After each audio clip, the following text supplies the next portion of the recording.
En partenariat avec l'UNADEV, dans le cadre du pôle Au-delà du regard, l'association Les Chemins Buissonniers présente Jean-Pierre Brouillot. Je m'appelle Jean-Pierre Brouillot, je suis écrivain voyageur, co-réalisateur de films documentaires, comédien aussi de temps en temps. Mais bon voilà, je ne suis pas tout à fait défini quand je dis tout ça.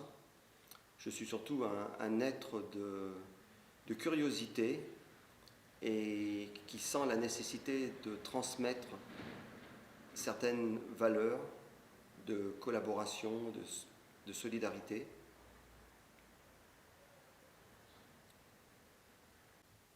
Bon, quand l'association m'a contacté, ça a réveillé en moi ce désir de transmission,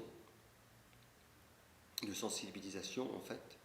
Et j'interviens dans tous les lieux, ça peut être les écoles, comme on a fait cet après-midi, au collège, mais ça peut être aussi dans les centres de détention, ça peut être aussi dans des écoles ou dans des MJC.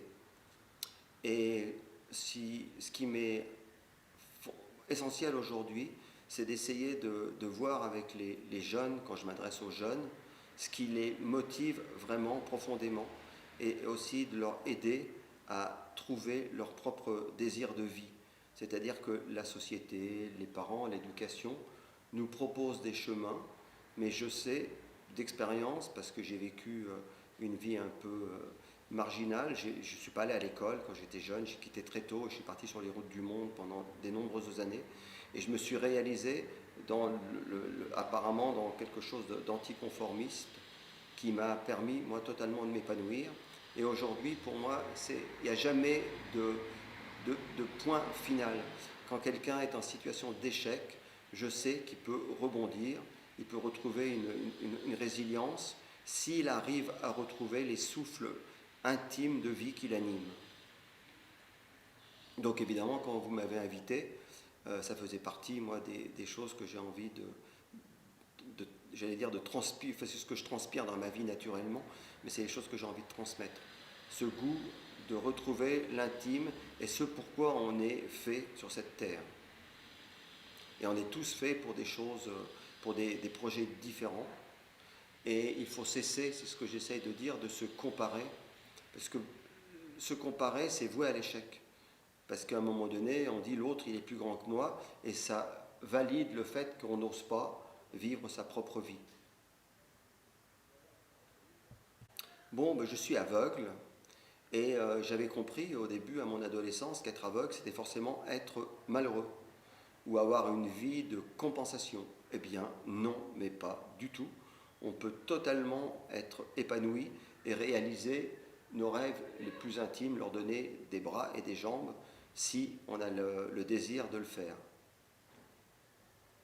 Donc, pour moi, il n'y a pas d'handicap, il y a juste des différences. Et ces différences, en fait, le handicap apparaît quand l'environnement humain qui nous encadre, sociétal ou parental, nous renvoie à notre différence et à notre infériorité ou à notre incapacité. Alors que si cet environnement humain est en solidarité avec nous, l'handicap, la notion d'handicap, de difficulté, est gommée immédiatement. Donc je dis, pas de handicap, que des différences. Parce qu'il y a des gens qui me disent, mais est-ce qu'on peut être heureux en étant aveugle? Mais on peut être heureux dans n'importe quelle situation si on réalise un jour que le bonheur ne dépend pas des circonstances extérieures, ni de la forme du corps ou de la manière de réfléchir que nous a transmis la vie.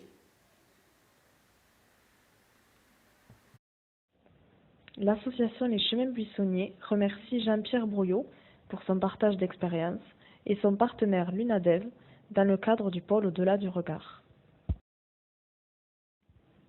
Vous pouvez retrouver plus d'informations sur les sites internet de l'association Les Chemins Buissonniers, de l'UNADEV et de l'association de Jean-Pierre Brouillot, l'illusion du handicap.